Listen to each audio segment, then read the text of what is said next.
Y en medio de todo esto comenzó a llegar la ayuda a Gaza. Los primeros camiones que transportan alimentos, agua y medicinas cruzaban la frontera desde Egipto. El cruce de Rafah ha sido reabierto después de días de negociaciones diplomáticas dirigidas por el jefe de Naciones Unidas, que además informó de la negociación de un segundo convoy. Se trata del primer convoy con ayuda humanitaria que entra a Gaza desde los ataques terroristas perpetrados por Hamas en Israel hace 2 semanas. Finalmente, los camiones atraviesan el cruce de Rafah tras 2 semanas de bloqueo fronterizo. Las organizaciones humanitarias lo ven apenas como un primer paso. Hoy recibimos unos 20 camiones con ayuda. Este número de ninguna manera es suficiente para cubrir las necesidades humanitarias de Gaza. En la franja hay una crisis humanitaria y con las condiciones deteriorándose se requiere mucha más ayuda. Primero tiene que cesar la agresión en Gaza para que pueda comenzar la reconstrucción y mejore la situación humanitaria de la población.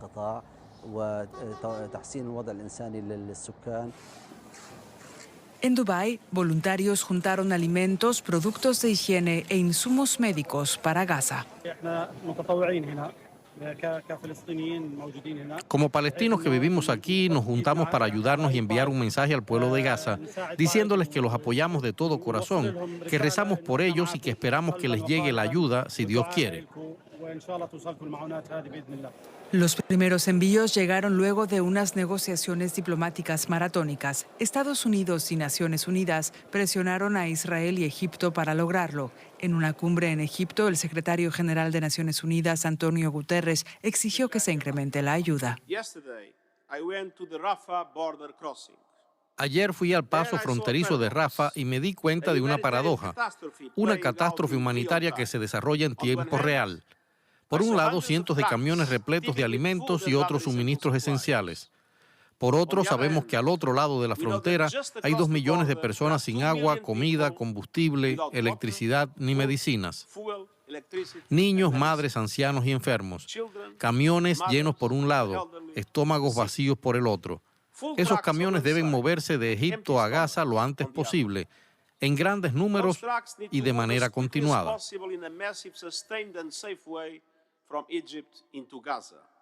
La coordinadora humanitaria de la ONU también afirma que se necesita mucho más.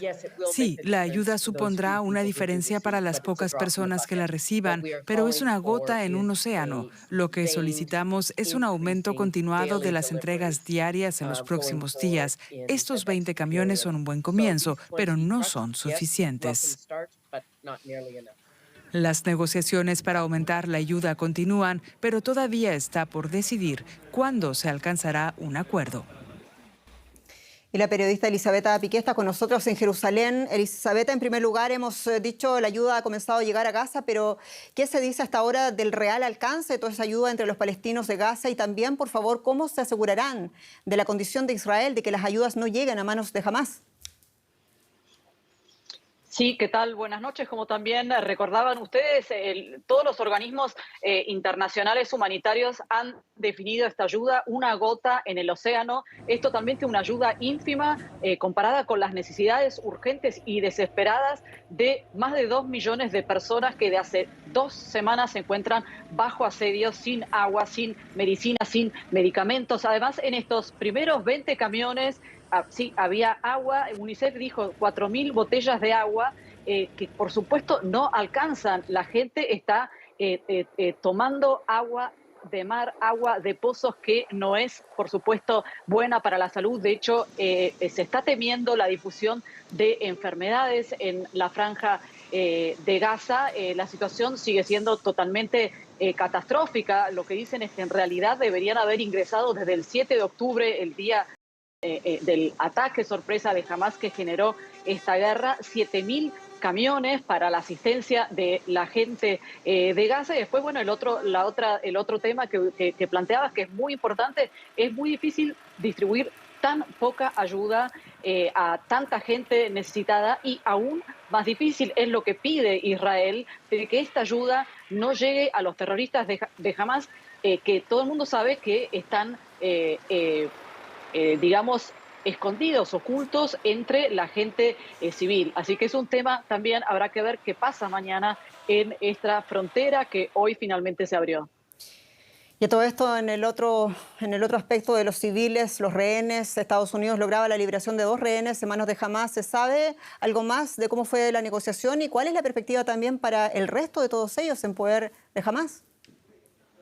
Esta es una buena pregunta porque hace muy poco llegó una información publicada por el diario Haaretz que habla de que en realidad esta primera apertura a esta asistencia humanitaria muy pequeña se debió en realidad a la liberación ayer por la noche de estos 2 primeros rehenes, madre e hija estadounidenses. La mediación se sabe que fue por parte de Qatar. La situación es muy confusa en cuanto al tema de la liberación de rehenes. Como se sabe, no todos están en manos de Hamás. Hay muchos soldados también entre los rehenes. Están distribuidos a través de diversas facciones palestinas, algunos brazo militar.